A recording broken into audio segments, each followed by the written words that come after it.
Strap in, SUV owners, we're about to explore the hilarious stereotypes tied to your favorite four-wheeled companion. And based on what you drive, I will give you a scientific score out of 10. Enjoy this video and don't take it too seriously. I say that now, but someone probably still will. Take off your serious hat as I break down your life now. The Nissan Rogue, the SUV that screams, "I wanted a RAV4, but the Toyota dealership was mean to me." Let's dive into what your Rogue choice says about your personality, shall we? Let's face it, the Nissan Rogue isn't winning any awards for being flashy, but that's exactly why you love it. You're all about function over form, but deep down, you know people still notice your sleek LED headlights and upgraded interior. And you love that for yourself. You spent 3 months researching most reliable SUVs under $30,000 and created a spreadsheet comparing cargo space down to the cubic inch. You probably still have that spreadsheet, don't you? Your Nissan Rogue is the car equivalent of a multitasker, and so are you. You can fit half a dorm room in the back, yet you still manage to keep it clean enough to give off "I totally have my life together" vibes. Unless someone actually opens the center console, then all bets are off. Your Rogue's color? Let me guess, either magnetic black or glacier white, because you're planning to sell it in 5 years and those colors hold their value better. You considered the red one for approximately 2.3 seconds before your practical side kicked in and reminded you about resale value. You've definitely used the phrase, "It's not exciting, but it's practical," at least once while defending your choice to your car enthusiast friend. Your score, 3 out of 10, Mazda CX-5. The CX-5 screams, "I have my life together, but not enough to buy a luxury car." It's like you thought about getting a BMW X3, but decided, you know what? I'd rather not cry when I see my monthly car payment. You probably have a job title that ends in manager, but starts with something vague like project or account. You claim your SUV is low maintenance, but you've got color-coded Google calendars for everything, including reminders to cancel free trials. You like debating which gas station has the best price for premium fuel. And let's talk about your car's interior. I bet you've got a reusable grocery bag tucked in the back seat, a half-full water bottle rolling around, and a phone charger you panic about losing at least once a week. If your CX-5 could talk, it would say, "I like adventure, but only if it's well planned." And definitely no mud.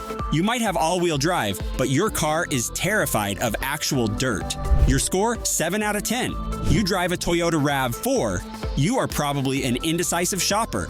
For the indecisive shopper, the RAV4 is the safest choice. It's like ordering vanilla ice cream. Nobody gets mad at vanilla. It's reliable, unoffensive, and perfect for those who want a car without committing to a personality. They will mention reliability and, I don't know, Consumer Reports? Also, my cousin's neighbor's coworker said it was solid. You want the world to know you are outdoorsy, even though your camping trips usually ends in an Airbnb with Wi-Fi. The yoga mat?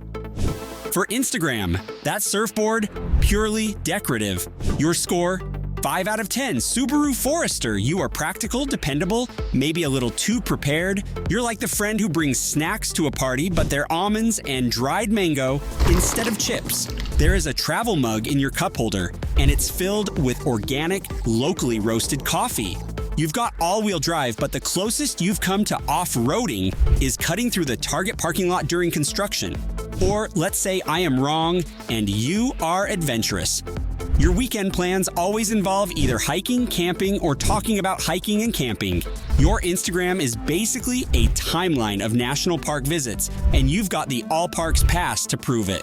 Speaking of stickers, your Forester's rear window is prime real estate for displaying your life philosophy, from coexist to that mandatory REI sticker you definitely didn't ask for. It just appeared one day, didn't it? Your score, 8 out of 10. The Hyundai Tucson driver. You're the person who loves telling everyone how Hyundai isn't what it used to be. And actually, it's pronounced Hyundai. We get it, you did your homework, and you're not afraid to show it.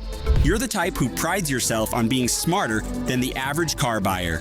While your neighbors were automatically heading to Honda and Toyota dealerships like Sheep, you were busy watching 47 YouTube reviews and reading every comparison test available. You know exactly how many cup holders your Tucson has, and yes, it's more than the RAV4, and you're not afraid to bring that up in conversation. Your decision to buy a Tucson was preceded by a PowerPoint presentation to your spouse, complete with pie charts showing the value proposition and that unbeatable warranty. You've memorized 10 years, 100,000 miles, faster than your own anniversary date. The color of your Tucson? It's probably that trendy sage green or modern gray because you're not like other SUV owners. You definitely spent at least 3 hours picking the color because it had to be different but not too different. You secretly judge people who chose white or black because where's the personality in that? You love telling people about features they didn't know existed in your price range. Oh, these ventilated seats? Yeah, you usually only find those in luxury vehicles. You say with barely concealed smugness.